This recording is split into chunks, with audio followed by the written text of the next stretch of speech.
Now, the Selah Fire Department is volunteer-based. When we spoke with the fire chief back in August, he said he anticipated losing about 10% of his volunteers because of the vaccine mandate.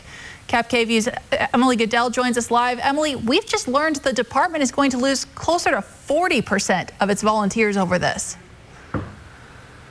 The Selah fire chief says some of those volunteers are gone for good. Others, he says, can come back, but only if they're dealing with just fires. He says that's going to leave a huge gap when it comes to covering medical calls. We don't have the membership, and ultimately it means there may not be a crew to respond to an emergency.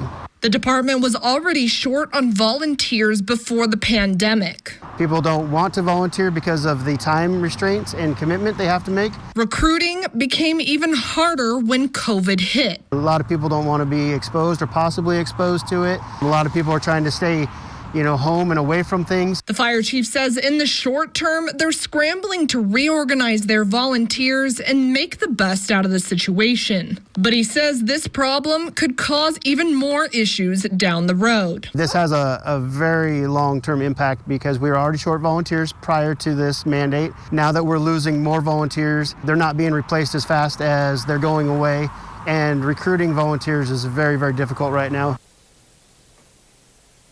The fire chief says if they lose any more volunteers, they might not be able to make it work as a volunteer-run department.